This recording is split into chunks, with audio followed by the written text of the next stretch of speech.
చాలా రోజుల విరామం తర్వాత తెలంగాణ ముఖ్యమంత్రి రేవంత్ రెడ్డి ఢిల్లీలో ప్రధాని నరేంద్ర మోదీతో భేటీ అయ్యారు. ముఖ్యమంత్రి వెంట మంత్రి శ్రీధర్ బాబు కూడా ఉన్నారు. తెలంగాణకు చెందిన పలు ప్రాజెక్టులకు రేవంత్ రెడ్డి కేంద్ర సాయం కోరబోతున్నారు. అలాగే ఎస్ఎల్బీసీ టన్నెల్ ప్రమాదం సహాయ చర్యలపై ఈ సందర్భంగా మోదీ ఆరా తీయబోతున్నట్లు తెలుస్తోంది. మెట్రో విస్తరణ, మూసీ ప్రాజెక్టు, ఫ్యూచర్ సిటీకి కేంద్రం సాయం చేయాలని ప్రధానిని కోరారు రేవంత్.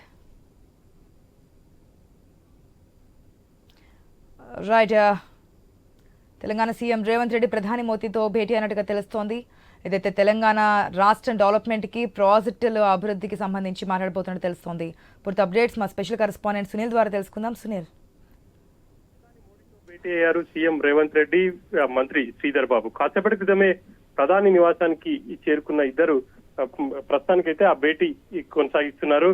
ఎంతసేపు ఈ భేటీ కొనసాగుతుంది అనేది అయితే చూడాలి. దాదాపు గంట పాటు కొనసాగే అవకాశాలు అయితే కనిపిస్తున్నాయి. ప్రధానంగా ఈ మధ్య కాలంలో కేంద్రం ప్రవేశపెట్టినటువంటి బడ్జెట్ లో రాష్ట్రానికి ప్రత్యేకంగా నిధులు కేటాయించలేదని చెప్పేసి తెలంగాణ నుంచి వస్తున్నటువంటి అభిప్రాయం, సీఎంతో పాటు మంత్రులు కూడా అదే అభిప్రాయాన్ని వ్యక్తం చేస్తున్నారు. ఇక రాష్ట్రం ప్రభుత్వం కొన్ని ప్రాజెక్టులను చాలా ప్రతిష్టాత్మకంగా చేపడుతూ ఉంది. ఆ ప్రాజెక్టులకు కేంద్రం ప్రత్యేక నిధులు విడుదల చేయాలని చెప్పేసి గతంలో రిప్రజెంటేషన్స్ ఇచ్చారు, మంత్రులను కలిశారు, ప్రధానికి కూడా వినతి పత్రం ఇచ్చారు. కానీ మొన్నటి బడ్జెట్ లో తెలంగాణకు తీవ్ర నిరాశ ఎదురైందని చెప్పేసి ప్రభుత్వం నుంచి వస్తున్నటువంటి వివాదన, వాటన్నిటికీ మరోసారి ఇటు నిధులు అవసరం కాబట్టి కేంద్రం నుంచి మంజూరు చేయించుకునేందుకు సీఎం ప్రధాని అపాయింట్మెంట్ కోరారు. ఇక ఖరారు కావడంతో హుటాహుటిన ఆయన నిన్న సాయంత్రం ఢిల్లీ వెళ్లారు. ఇక ప్రస్తుతం ఆయన్ని కలిశారు, ఆయనతో భేటీ కొనసాగుతా ఉంది.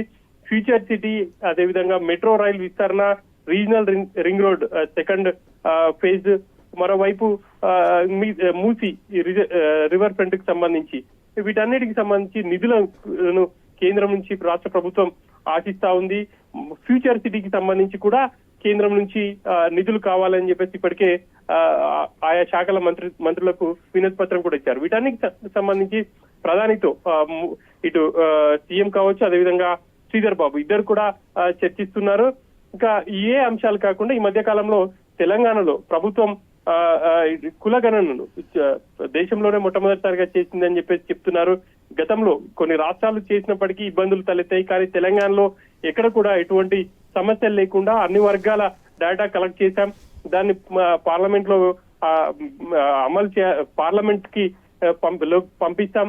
అక్కడ ఆమోదం తెలపాల్సి ఉంటుంది. చట్టసభల్లో అక్కడ ఆమోదం తెలిపిన తర్వాత రిజర్వేషన్ సంఖ్యను పెంచాల్సి ఉంటుంది. కాబట్టి తెలంగాణలో అసెంబ్లీలో తీర్మానం చేసి పంపుతాం. ఆ అంశాలని కూడా ప్రధానికి వివరించే అవకాశం ఉంది. మొదట బీసీ కులగణనకు సంబంధించి ఇటు అఖిలపక్షం నేతలతో వెళ్లి కలవాలి అని అనుకున్నారు. కానీ ప్రధాని అపాయింట్మెంట్ ఖరారు కావడంతో హుటాహుటిన ఢిల్లీ వెళ్లిన సీఎం ప్రధానికి ఆ అంశాలను కూడా వివరించే అవకాశం ఉంది. ఇక ఎస్ఎల్బీసీ టన్నెల్ కి సంబంధించి ప్రస్తుతం అక్కడ ప్రమాదం చోటు చేసుకుంది. ఆ ప్రమాదంలో 8 మంది చిక్కుకున్నారు. 3 రోజులుగా వాళ్ళని సురక్షితంగా బయటికి తప్పించేందుకు రాష్ట్ర ప్రభుత్వం ప్రయత్నం చేస్తుంది. ఆర్మీ, నేవీ, అదేవిధంగా ఎన్డీఆర్ఎఫ్, ఎస్డీఆర్ఎఫ్ పలు సంస్థల్ని కూడా రంగంలోకి దింపింది.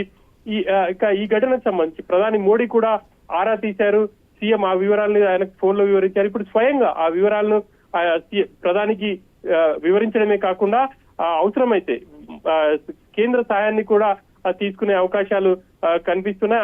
ఇక ఫ్యూచర్ సిటీకి, అదేవిధంగా రీజనల్ రింగ్ రోడ్ కు నిధులు మంజూరు చేయాలి. మంజూరు చేస్తే ఆ ప్రాజెక్టులన్నీ కూడా పట్టాలెక్కితే ఇప్పటికే వాటికి సంబంధించి పూర్తి యాక్షన్ ప్లాన్ ను కూడా ప్రధాని ముందుంచబోతున్నారు. గతంలో హైదరాబాద్ నలుమూలలో కూడా మెట్రో విస్తరించాలని చెప్పేసి అనుకున్నారు. అందులో భాగంగానే ప్రాజెక్ట్ రిపోర్ట్ ను కూడా రెడీ చేశారు. ఆ విషయాలన్నిటిని కూడా ప్రధానికి వివరించి ఖచ్చితంగా కేంద్రం సహాయం కావాలి అని చెప్పేసి కోరే అవకాశాలు అయితే కనిపిస్తున్నాయి. గతంలో రీజనల్ రింగ్ రోడ్డు మొదటి ఫేజ్ కి సంబంధించి కేంద్రమే పూర్తి స్థాయిలో నిధులు మంజూరు చేసేందుకు అంగీకరించింది. ఇక సెకండ్ ఫేజ్ కు సంబంధించి రాష్ట్ర ప్రభుత్వం భూసేకరణ చేసేందుకు సిద్ధంగా ఉంది. ఇప్పటికే ఆ దిశగా పనులు కూడా ప్రారంభమయ్యాయి. కాబట్టి ఆ రీజనల్ రింగ్ రోడ్ కు సంబంధించి కూడా నిధులు మంజూరు చేయాలని చెప్పేసి ప్రధాని కోరే అవకాశం ఉంది. ఆ తర్వాత ఈ రోజు సీఎం పలువురు కేంద్ర మంత్రులను కూడా కలుస్తారని చెప్పేసి తెలుస్తా ఉంది. ఇక దీనికి సంబంధించి మరి కాసేపట్లో క్లారిటీ వచ్చే అవకాశం ఉంది. ఆ తర్వాత కాంగ్రెస్ అగ్రనేతలను కలిసి ఎమ్మెల్సీ అభ్యర్థుల ఎంపికకు సంబంధించి కూడా చర్చించే ఛాన్స్ అయితే ఉంది ఆశ.